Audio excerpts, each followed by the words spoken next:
Good evening, everyone. Masal khair. My name is Maurice Pomerantz. I'm the Senior Director of the NYU Abu Dhabi Institute and a Professor of Arabic Literature, Classical Arabic Literature here at NYU Abu Dhabi. This NYUAD Institute, for those of you who are the first time joining us, is a global forum bringing leaders in many different areas from political topics, academia, and the arts. Our usual series of lectures and panel discussions takes place across the plaza in the building A6, but we're here tonight in a special place in the black box. If you'd like to know more about what our programs are like, you can follow us on Instagram or Facebook. And tonight we are honored, truly, to come to you from the Arts Center with a special guest who is the legendary performer, teacher, conductor, researcher, creator of cultural projects, Mr. Jordi Savall. Maestro Savall is one of the leading figures in the world of music. His performances, stretching back now more than, 40 some years, have recovered and rediscovered historical music traditions from Europe and indeed around the world. As many of you know, he will be performing on Monday, this coming Monday, December 11th, in the Red Theater, just one door down, in an event sponsored by ADMAF, the Abu Dhabi Music and Arts Foundation. It's a part of the Abu Dhabi Festival. We are so grateful for their support and their help in organizing this evening's artist conversation. Maestro Savall hails from Igualada, a small city with a medieval old town in the province of Catalonia. It's just 40 miles west of Barcelona. As a young man, he began as a singer in the choir. He graduated to the cello. He then went on to conservatory in Barcelona, where he discovered the beauty of viola da gamba, an ancestor of the modern cello. He researched its repertoire and early music. He continued his studies at the famed Schola Cantorum Basilensis in Switzerland, a world-renowned center for the historical study and performance of early music, where he would later teach courses and master classes. Maestro Savall then founded 3 ensembles together with Montserrat Figueras, Hesperion, at the time Hesperion 20, now 21, La Capella Real de Catalunya in 1987, and Le Concert des Nations in 1989. Leading these remarkable musicians, and in his solo work, Maestro Savall has recorded and released now more than 230 albums and counting across the medieval, Renaissance, Baroque, and classical music repertoires, with forays and travels into the musical heritage of medieval Iberia and the Mediterranean. His meticulously produced, historically informed albums have continually garnered him accolades, such as the Midem Classical Award, the International Classic Music Award, and the Grammy. Maestro Savall has taken listeners to the 13th century court of Alfonso the Wise, El Sabio, in Castile, to hear the ancient songs, the Cantigas de Santa Maria, to visit the Ottoman Sultan Ahmed III in the 18th century, listening to the truly heartbreaking melodies of the Cantabile Songbook, and most recently back to 19th century Vienna to listen to Beethoven's truly revolutionary symphonies, as they were first performed. Well, welcome, Maestro. Ustad, I will say, Ustad Savall. Bienvenidos a Abu Dhabi. Wa ahlan wa sahlan. Thank you. I know you wanted to say some opening words, so please. Good evening, ladies and gentlemen, dear friends. Many 100,000 years ago, the music and the words was together. Until one day, in which one human, one man, says a lie. And because music don't support the lie, the music go away and the words continue to be used without music. Many, many hundred years later, the men found a way to compensate the words without music and create the writing. Also, 100 years later, the music and the words becomes again together when the monks start to sing, to pray, with the music and the words.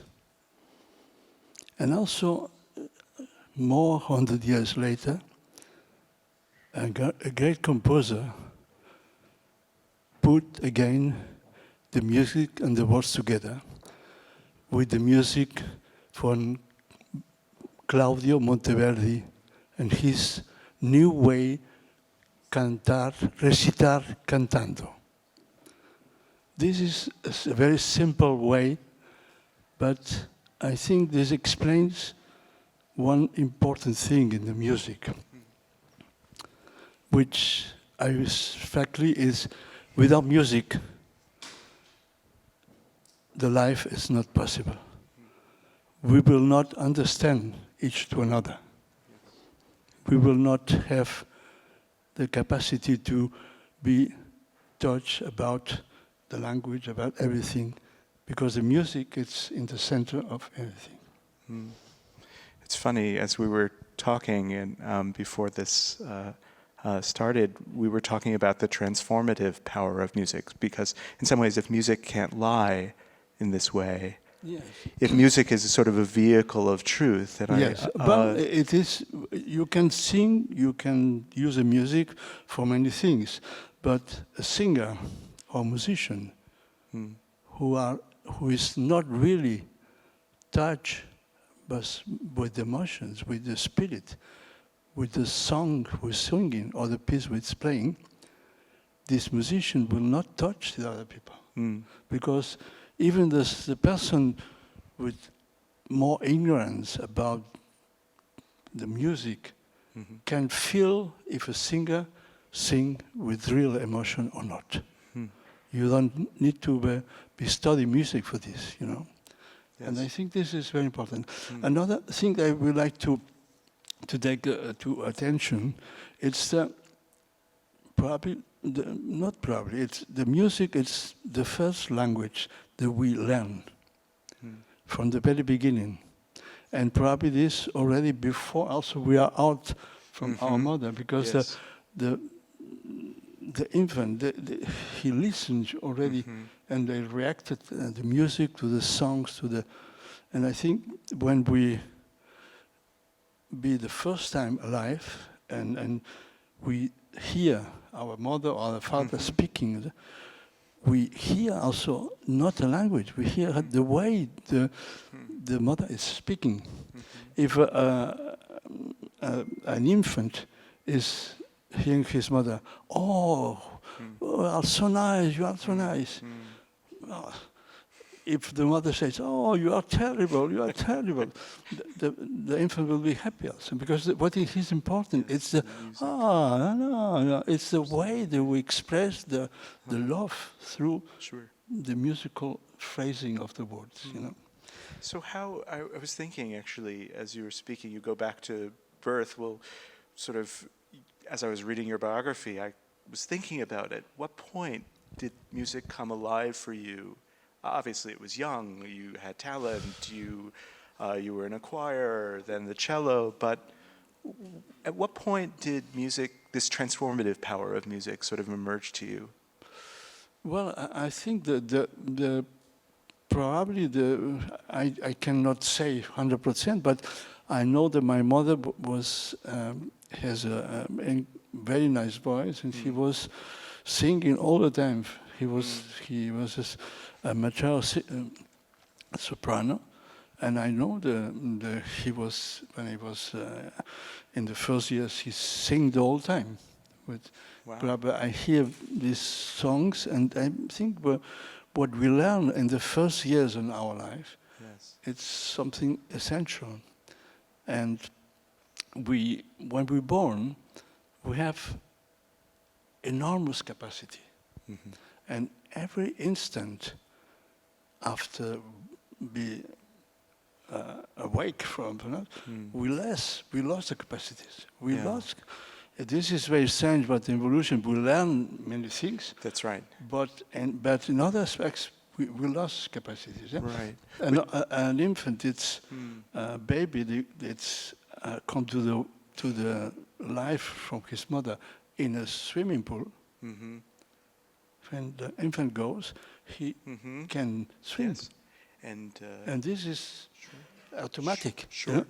But an infant who is, after being born, falls in the swimming pool, Yes, die. yes, the Because instincts go. this capacity is already away. Yeah. You know, Yeah. and I mean, it's and the music. It's probably it's very important, and because the music is in a very special part of the brain. Yeah. So that the people that are sick, like Alzheimer, they forgot everything except music. Yes. Music reminds, for the people that lost all the memories, music reminds something very, very present and very clear.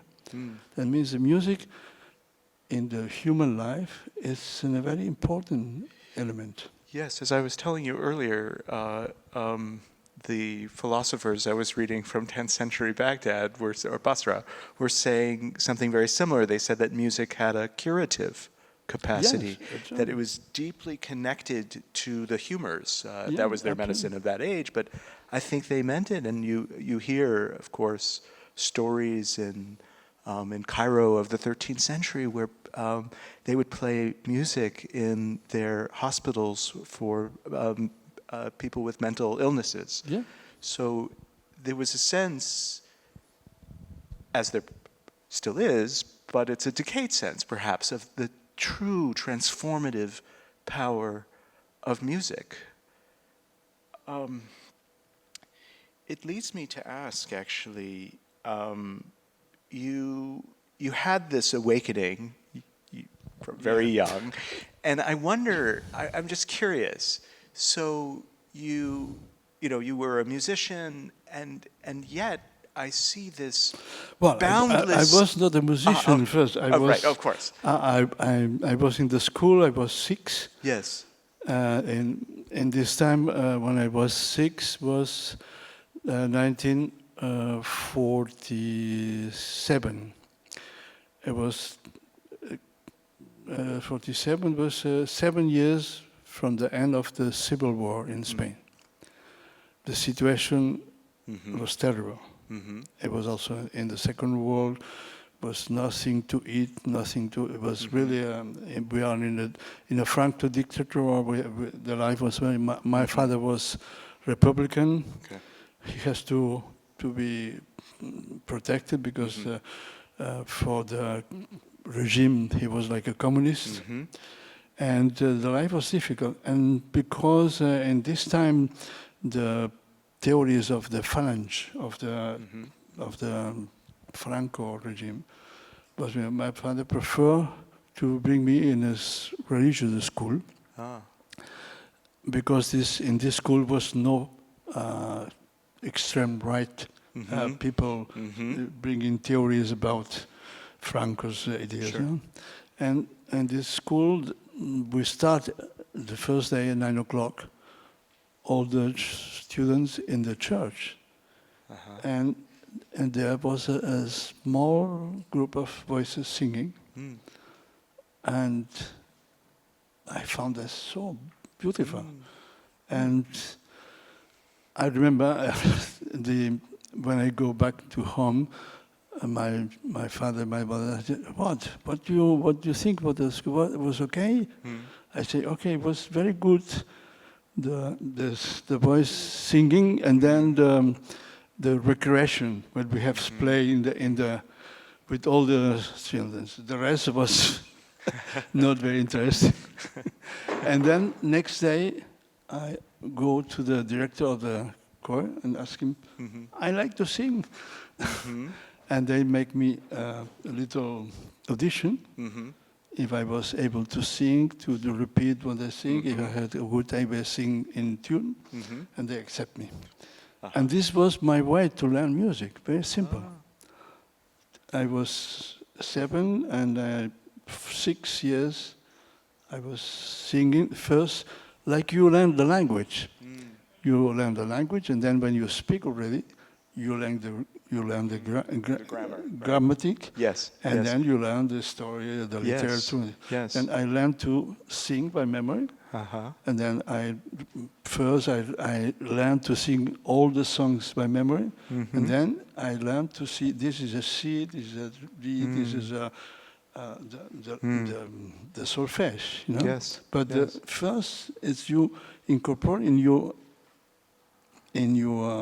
internal Yes. language the idea from the sounds. Sure. And singing is so intimate because You cannot sing if you Yes. have an idea of Yes. what ta, ta, Yes. or what sound you like and Yes. what quality of sound. Yes, it's so. I'm an amateur singer myself, and I find that it's so intimate. It's different than when you are the instrument. It's a Yes, very yes. different sensation. The problem was when at 13, Uh-huh. 12, 13, I changed my voice. Ah, yes. First was la la la la la, and then la la la. And this was a shock for me. And then I continued to study music. Uh-huh. And one day I have listened to the rehearsal by chance from my teacher. He was conducting the Mozart Requiem. I was go to the school because I was supposed to have a lesson, but he was rehearsal, and I stay in the hall listening the rehearsal. And after 2 hours listening to this marvelous music, I was so touched by the power of this music. I'm sure.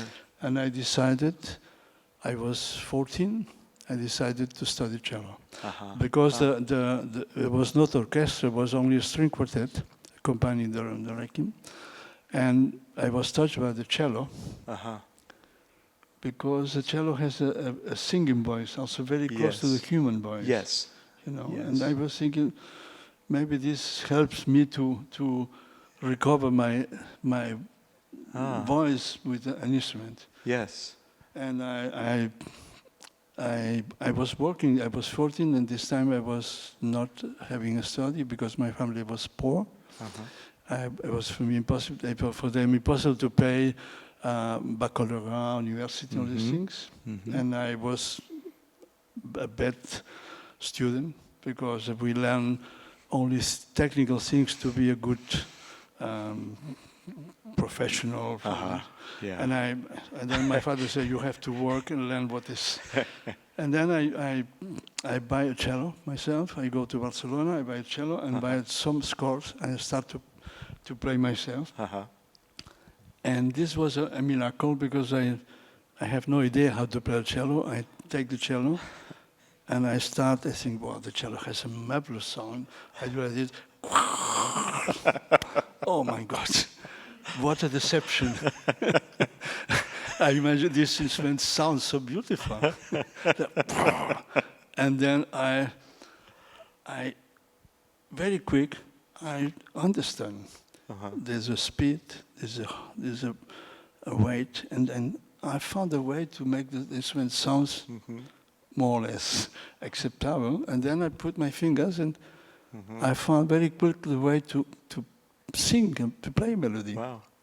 And you know, this, it's this, I think,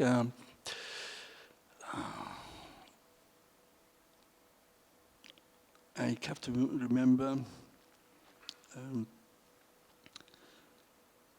Mark Twain Yes. says,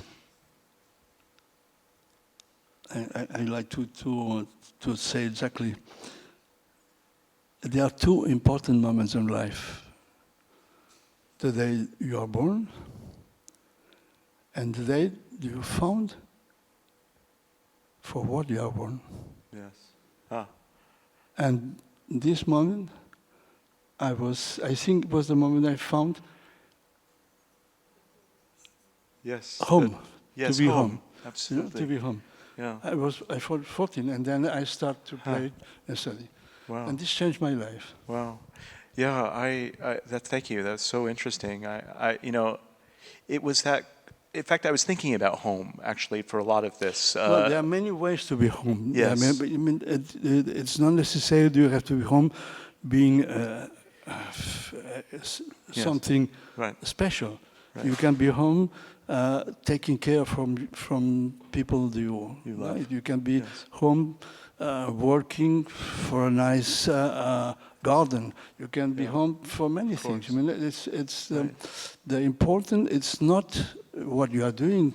If you are special, not is the quality of what you are doing. Yes, You know? absolutely. It's like in Zen. It's the quality, the concentration in what you are doing. It makes the quality of your life. I think. And it's funny because I was thinking about your career, your current preoccupations, and so much of what you've done is about musical exploration and travel. So it's very interesting to think about how you found a home in your instrument, as it were, or your music, maybe your music making more than the instrument. And from there you could travel. It's that I think it's Archimedes, right? Give me a point to stand on and I can move the world. And I wonder, about that, the kind of discovering who you are as a child and then being able. You then went on to, build up a great deal of expertise in early music and really in this kind of career of discovery, rediscovery, exploration. And I wondered, about where that too had come from. Was it a sense that the way you were taught music was lacking something? Was it sort of a frustration of the world as it was? It's hard, I'm sure, to look back, but... Well, I think it's most of the time you have to find different elements, but in the context of historical context and the moment that I start to be interested in the world, in what happens, I have one experience which is very essential for me. I was sick from typhus when I was around 11, 12. Mm-hmm. And I was many months I was very close to die. And then I have been 3 months recovering. And in these 3 months recovering, music and reading saved my life. I was listening all the day, a small radio, the classical radio. And still now I remember music that I have listened this moment and makes me really happy and have I think the fascination to find what is music and to discover what is music. And second, I was very fortunate to have at home some books, Jules Verne, Okay. and and many other books like this. And I was taking my time reading. Yes.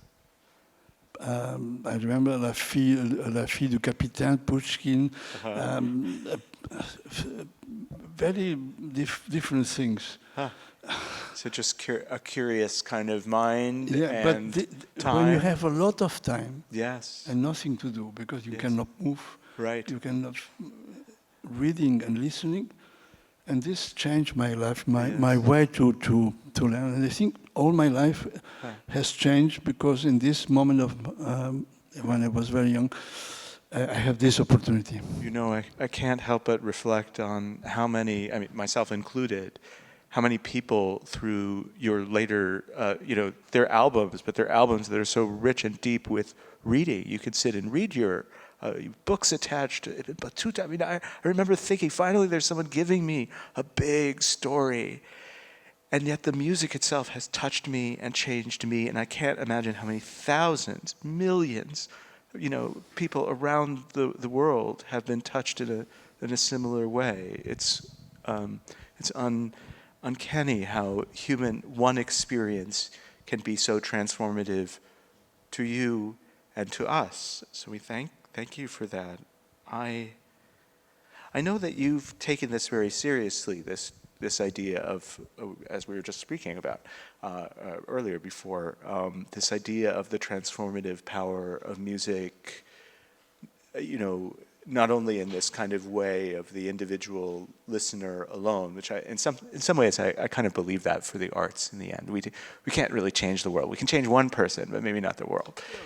But that's very powerful. Well, you've done so many of these projects, and you're talking about that experience of sort of this sense that music can be a vehicle very different than other art forms, or even certainly words.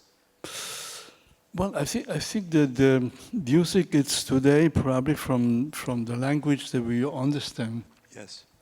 The principal language you can communicate with other cultures, other persons with different beliefs, different ways to sing. Maybe in one of the particular things in my also origins, it's I'm Catalan. Catalan, it's a special small country in Spain, but it's a very old culture. It's very old way to.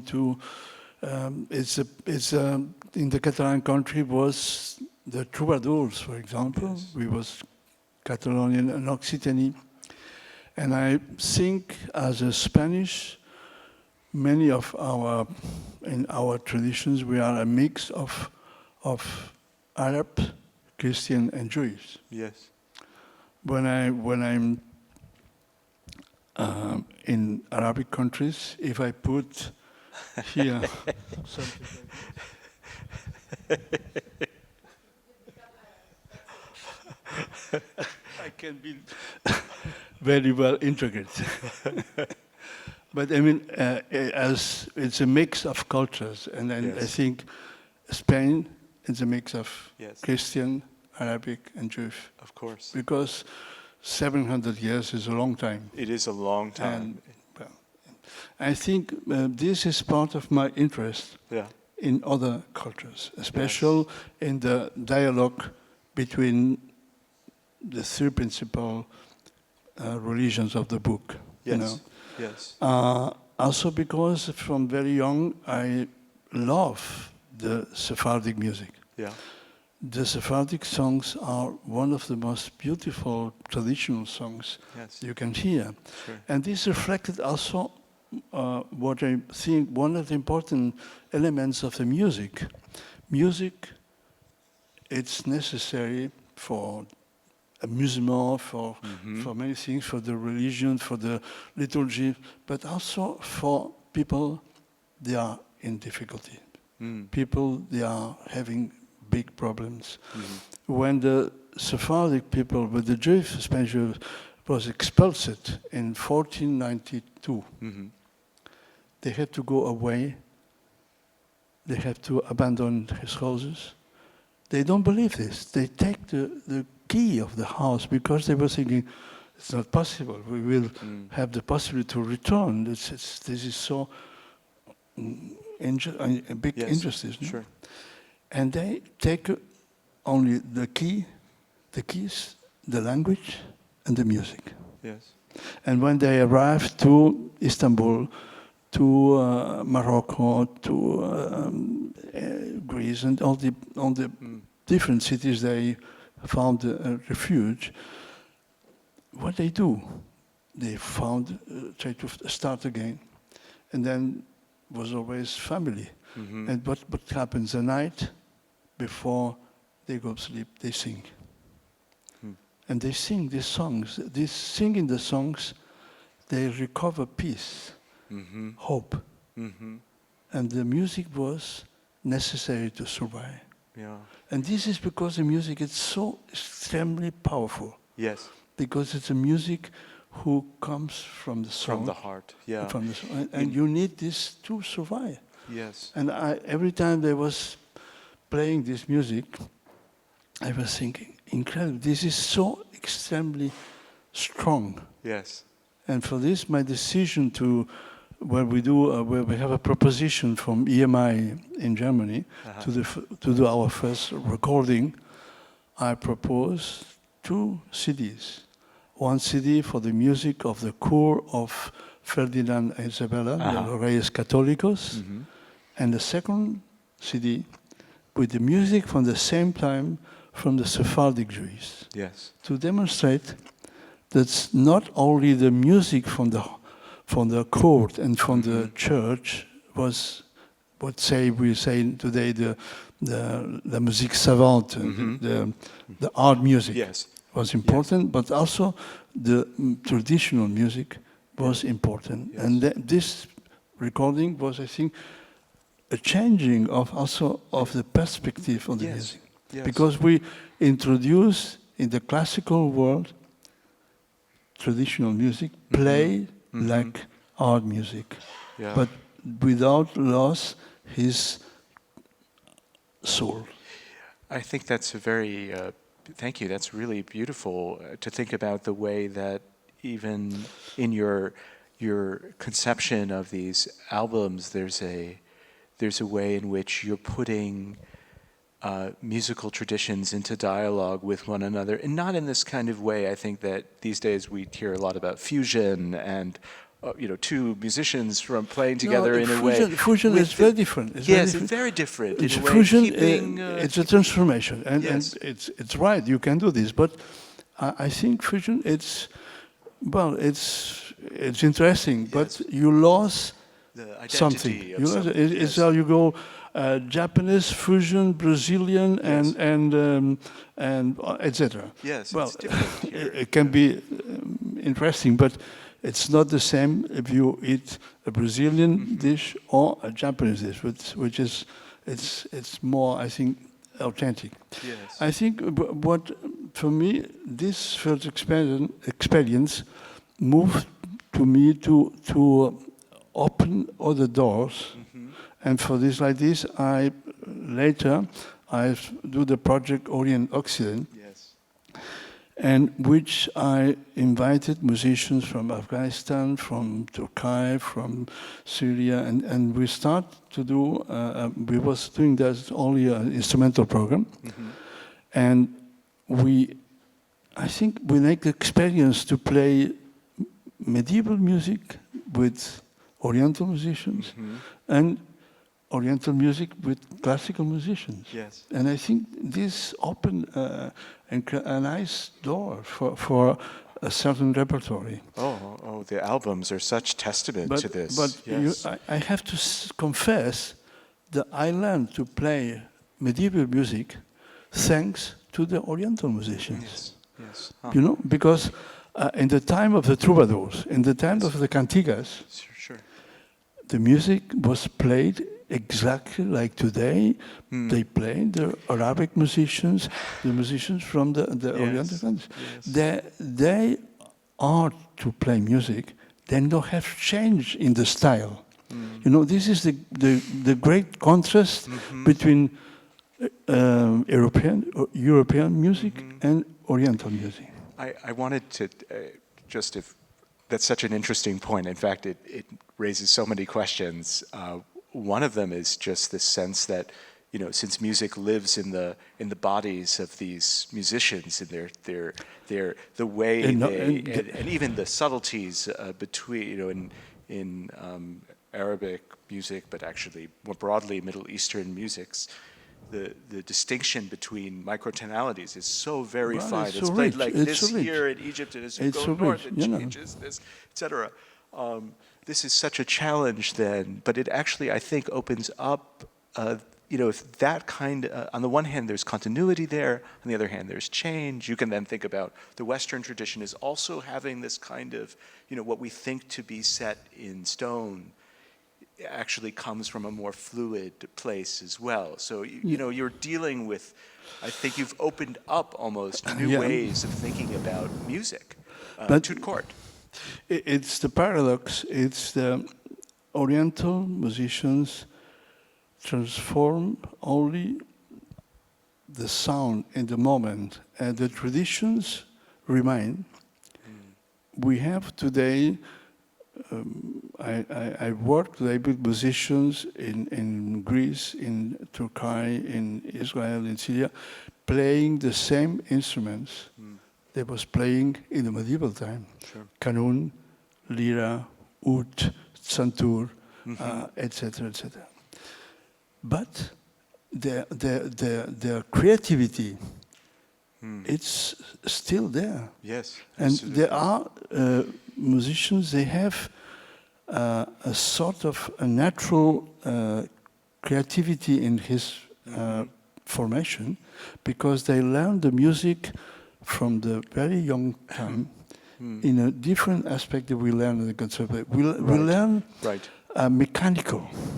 They learn artistic. Yes. A Bulgarian musician, a Greek musician, they learn to, or any musician from these traditions, they learn the music like they learn the language. Music and language, it's part of their life. And if they are talented, they are incredible musicians. And in the West, we learn the music mostly too late. Now it's changed because they have more opportunities to learn music. But we learn music who has a different evolution. Of course. The Orient, it's a conservative traditions, but very creative in the performing. In the West musical heritage, we are looking for progress. Progress is we have to make better compositions. Yeah. What happens?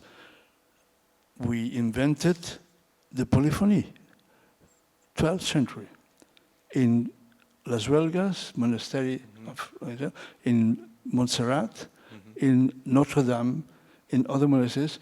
They start to sing not only one voice, but two voices, three voices, four voices. They invented a new language.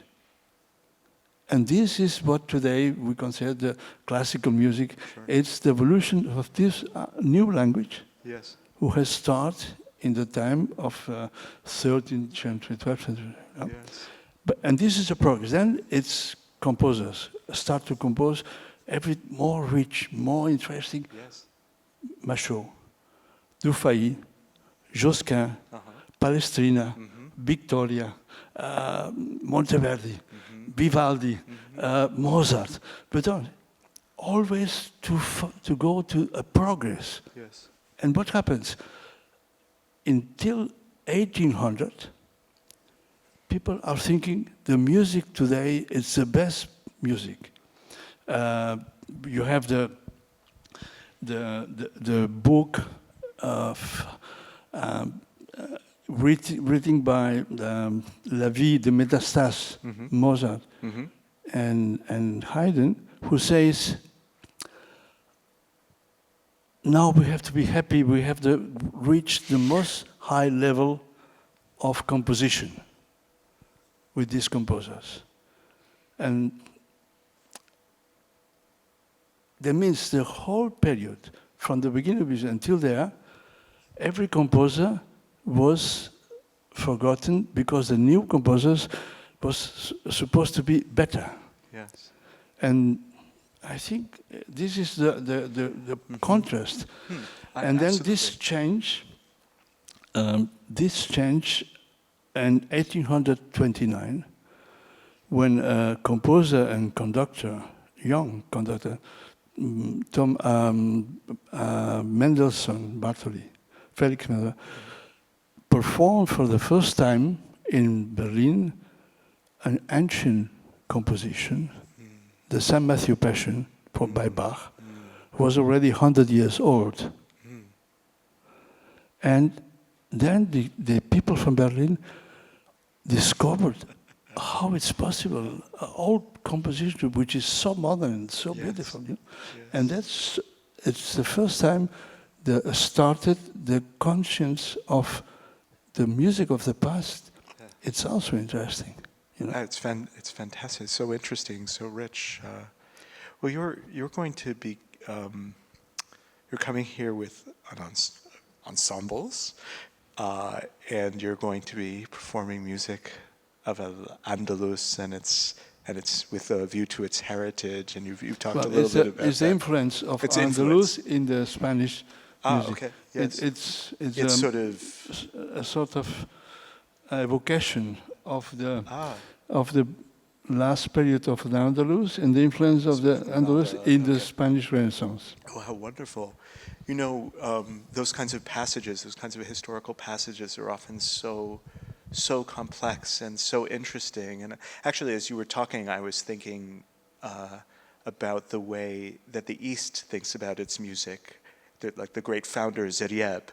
The idea in Andalusian music is that in, I guess the middle of the 9th century, this man from Baghdad came to the court of Cordoba with 10,000 songs in his head. At night, he would apparently talk to genies, and get extra inspiration. And he put a 5th string on the oud, and was the inventor, the founder, for whom the rest of the tradition owes this great.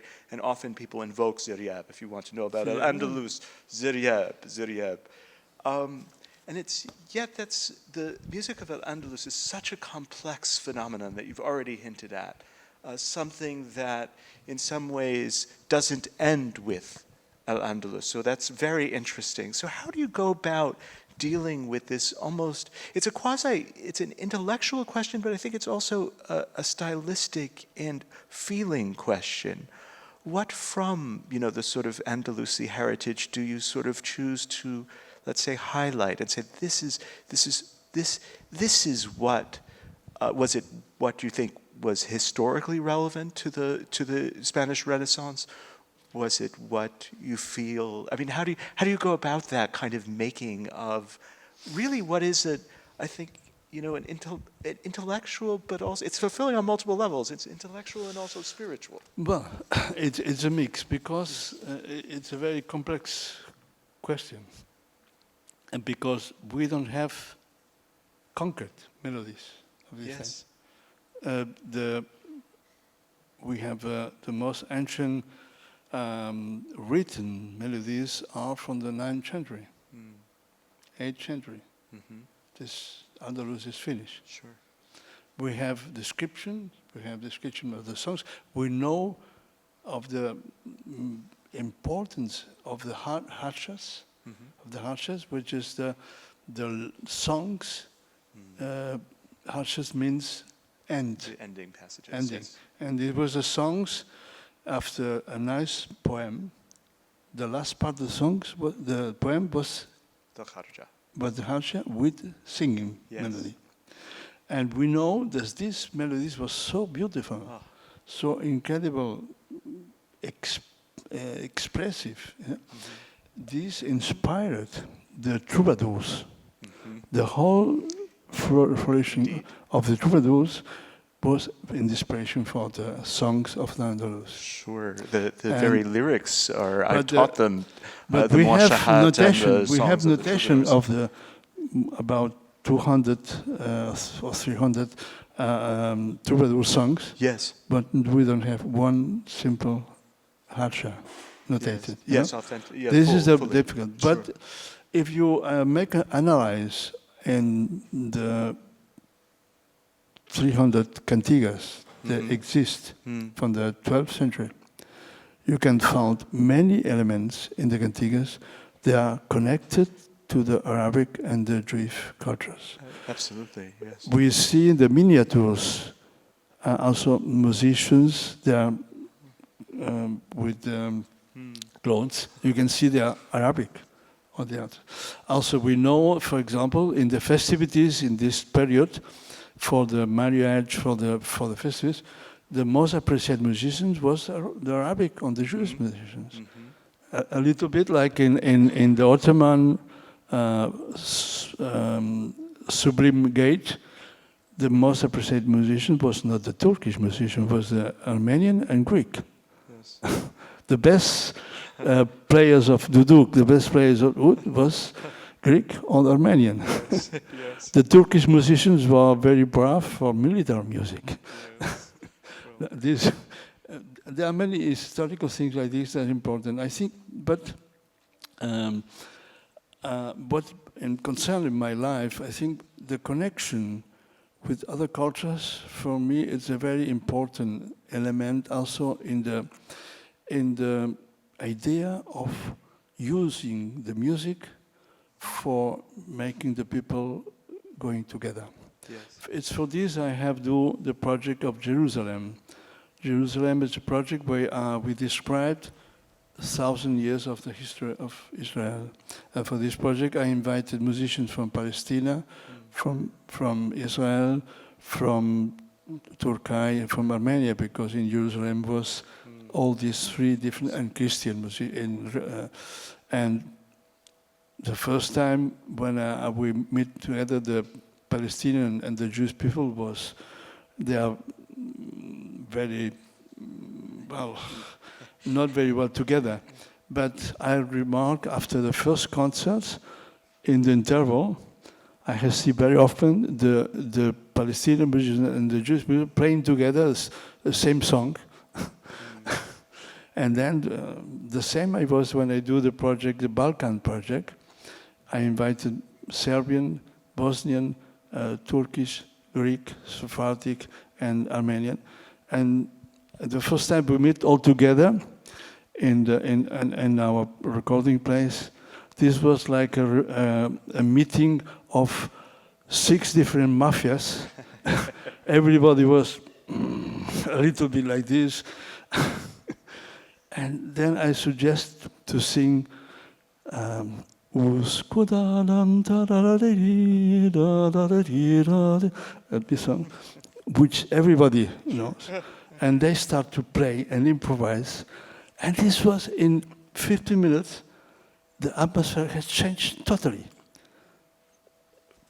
I think if you are any culture, but you see they have another musician in front of you. Yes. They plays nice and this express a singer.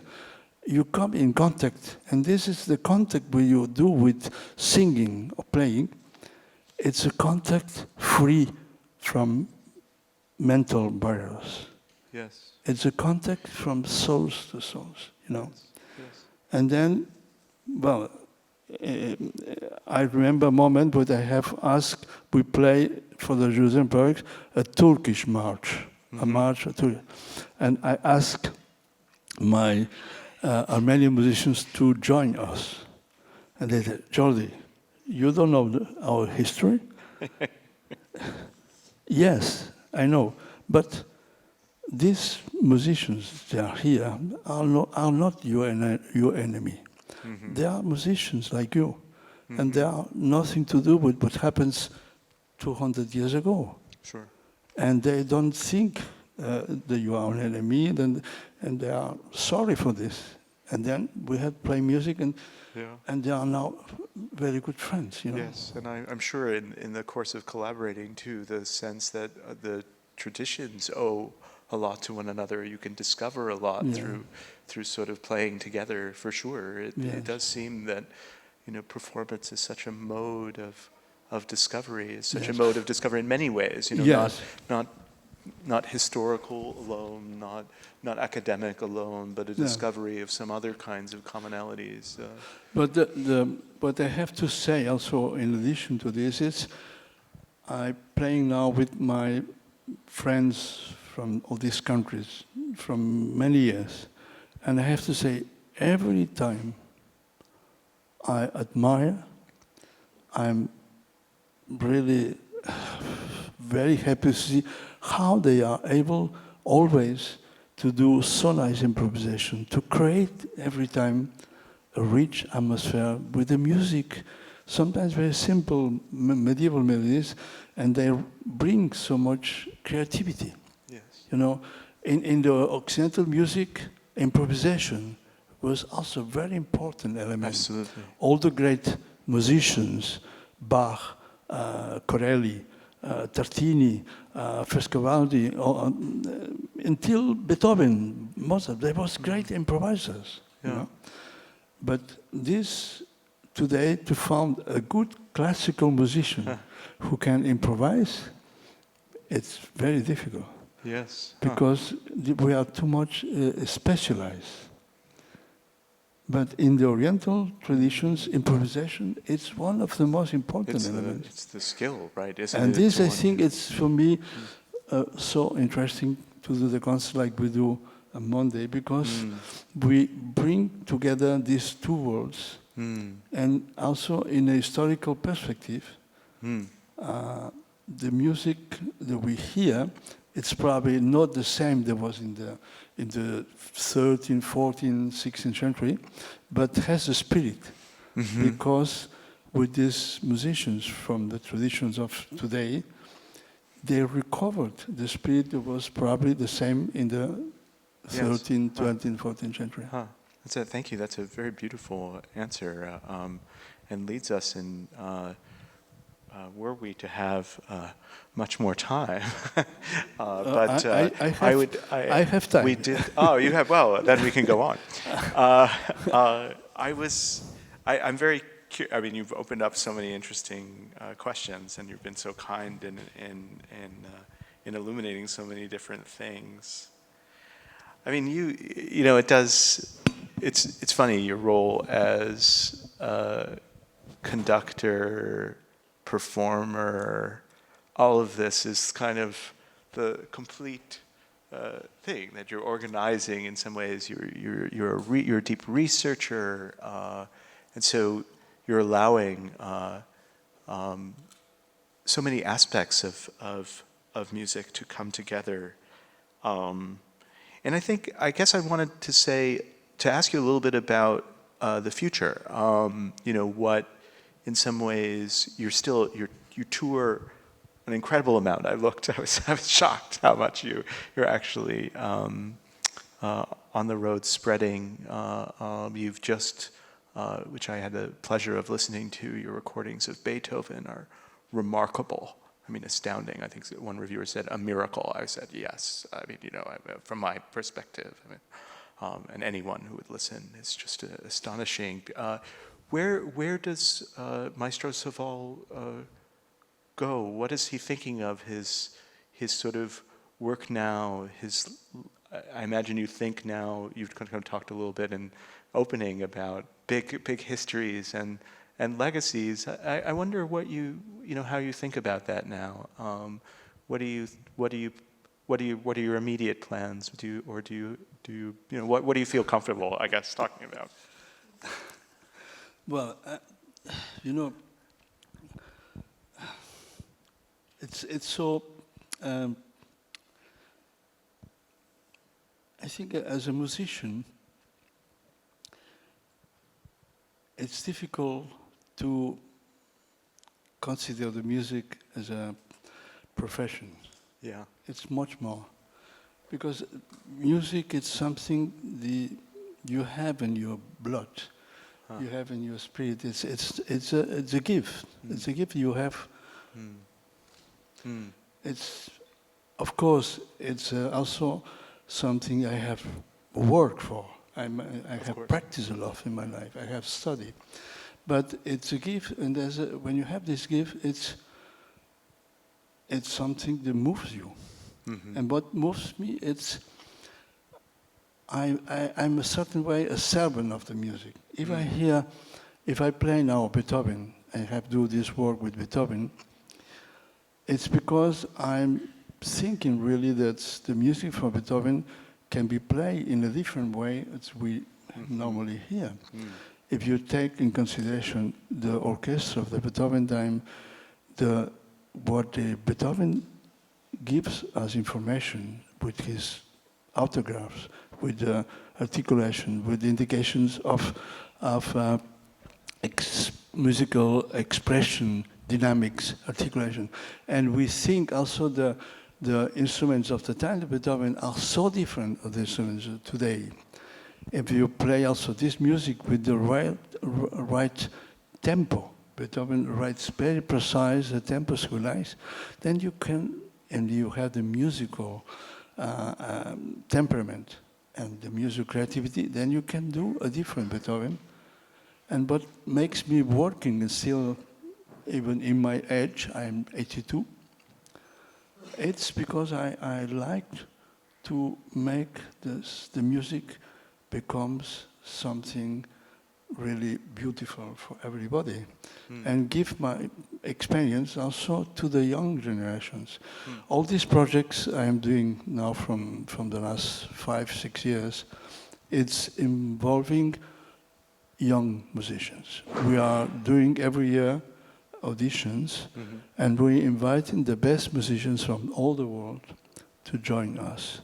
Our orchestra now, with the projects we are doing this moment with our orchestra and vocal ensemble, are composed from 50% of young musicians. Wonderful. 50% of women, and musicians from more than 20 countries. And this is, I think, it's so also, I'm so happy because the results, one of the principal elements that we have as quality in the performance, it's all these young musicians brings an incredible energy, an incredible enthusiasm, an incredible emotion, because they are so happy. They are so happy improving what they play, they can play. And this makes a very exceptional moment, you know. And music is this. Yes. Have a moment where you are fully in love. And this is, it's, when you have this experience, it makes a sense for the life, you know. Yes, well, thank you. I think that's where we should leave our conversation. I know would you entertain some questions with it? Should we? Some questions from the Yes, audience? please, no There problem. are No problem. There are some questions. I see a young woman. What's the lie? Oh, what's the lie that? I guess it's a question about what is the lie that is told? The words. What lies do words tell? Well, Yes. Yes. yeah, what I start. The first lie. Yes, c'est le péché original. It's the original sin. We'll talk it over later. You know, they eat the apple and they say a lie that was.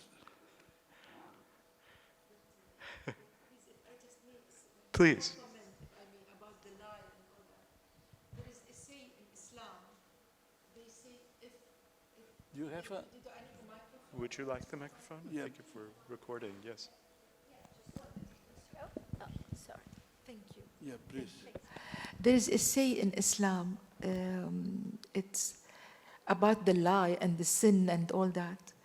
There's a say that I love personally, and it says, if the mercy of God, Allah subhanahu wa ta'ala, the mighty God, if the mercy of the mighty God is more than the mercy on a mother on her own children, then all sins in the end will be forgiven. And you come to this world with a free soul, with a free soul.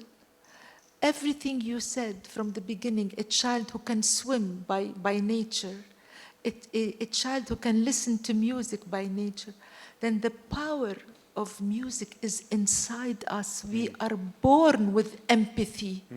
We changed it. We changed it. We're human, the philosophy, this one, that one.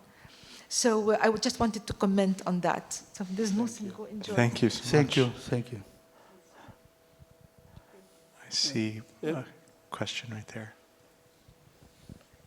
Thank you. First, I just want to say thank you for the talk.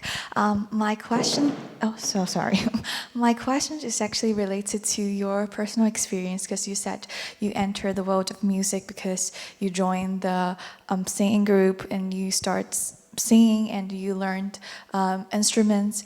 I wonder, do you think there are thresholds for people to enter the world of music? Because, for example, you have to be physically able to play certain instruments, or another way you have to be financially capable of pursuing a further degree in music or study instruments. So do you think there are certain barriers for people to get into music? Because I believe you think that music is innate, is born with us. Everyone can have the ability to do music, to musicking. And what do you think there are still social barriers and thresholds that limit people's pursuit in music? And what do you think of this issue?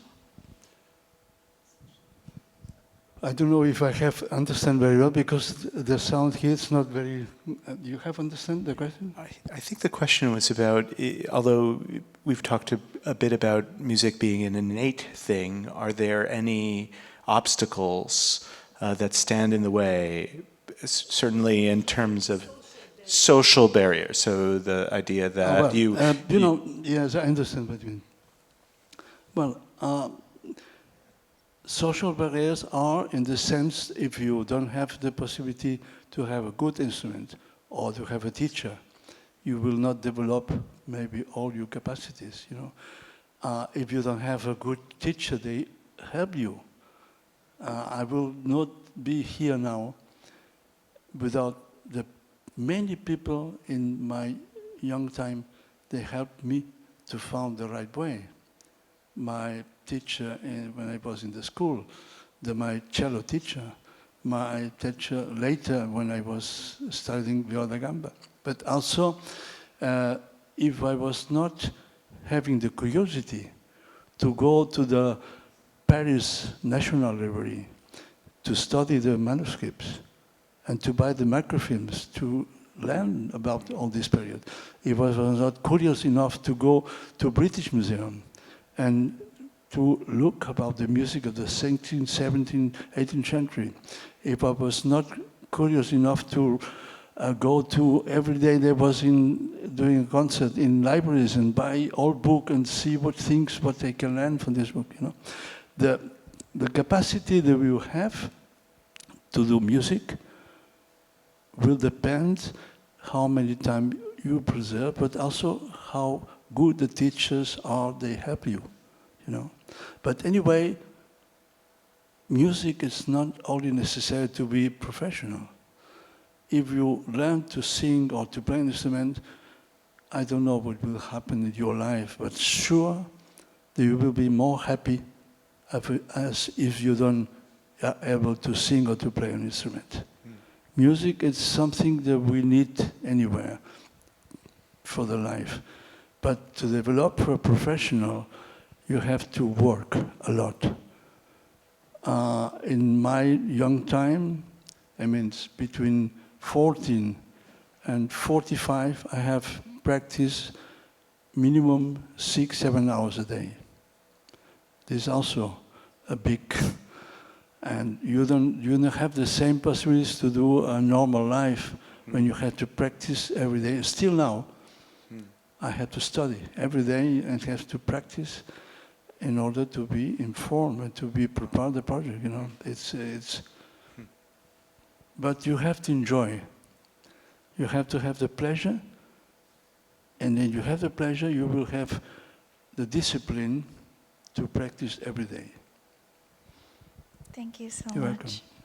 We have time for a couple more questions. Yeah, and then- please. Should I ask a question? Yeah. Thank you so much for such an enlightening talk, and the conversation was beautifully flown, and we learned a lot.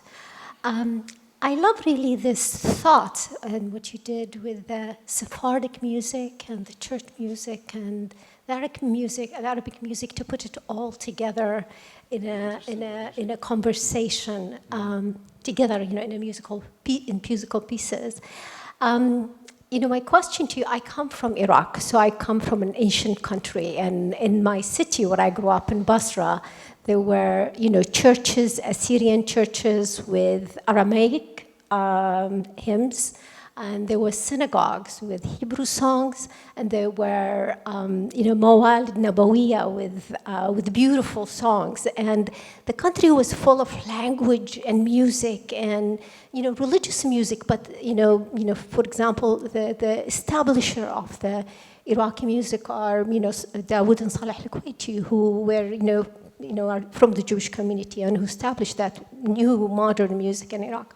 My question, was there ever a thought, for example, in countries like that, where they have this diverse, musical background and tunes to really bring it all together, since this is disappearing, that part of that world, those languages, that music, that culture, those churches, are kind of closing, the synagogue have closed. Is there a place to really bring them together, to kind of bring that music back, to work on those tunes like you worked with this beautiful Sephardic and Arabic music and church music? Thank you. I think the question is about you've worked so much on this historical, like the music of Al-Andalus and its influence, etc. And looking at this region has seen so much historical change in the last 100 years. And if you grew up like the speaker in Basra, city in Iraq, you would have known that there was this kind of plurality of musical traditions there to be experienced in the earlier part of last century, or in the middle of last century, and yet now feels like it's something that actually needs to be recovered, restored, rediscovered, maybe. Yeah. Well, I think we have two very different tendencies. In the natural way, our civilization, it's losing every day language, history, traditions, every day. 100 years ago, between the last 100 years, we lost 10,000 different languages that we are not speaking anymore. So much, also music. When we create the radio, we destroy it, and at the same time the people can hear the same song in the whole world. In this moment, we destroyed very ancient traditions because the people forgot to conserve these traditions and learn these songs because it was popular, This is the negative evolution from the globalization. But in the other side, we have today, everywhere, a lot of young people who have the possibility to learn new things, but not only in technology, in studies, in science, and everything, but in music also. I see today an incredible high level of musical quality in classical music, in ancient music, in traditional music. And I think this is the positive way. But we are in a world of globalization, and we have the responsibility to preserve our specific traditions, because these are very important. The roads from every culture have to be preserved, language.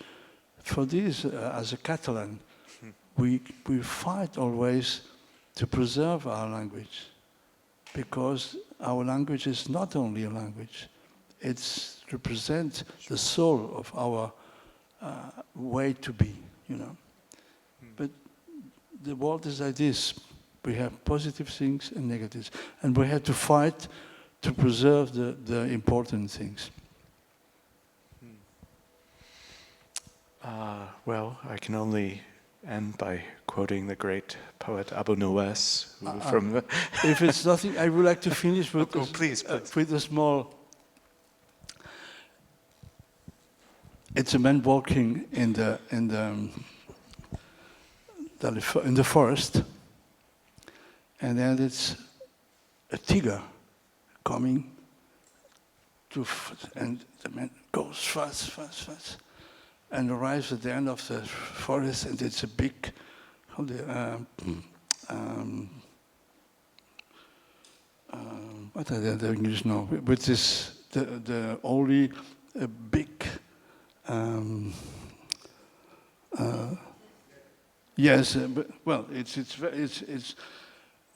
c'est en profondeur, and he goes down, and and thinking, I'm safe, and then looks down, and down there's another tiger waiting, and say, oh my God, what I have to do now? And then he was some wild strawberries and start to eat these wild strawberries and say, oh, they are so good, these wild strawberries.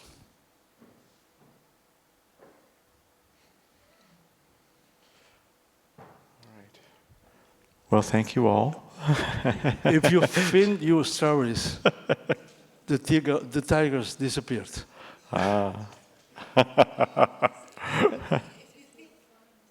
If you can find the strawberries. That means if you are doing something, they make you so much pleasure. The life is good. And this can be playing a viola da gamba, but also working, making a nice dinner, or just washing the plates. You know, if you do with pleasure, absolutely, the life has a sense. Well, thank you. You're Thank welcome. you for the strawberries.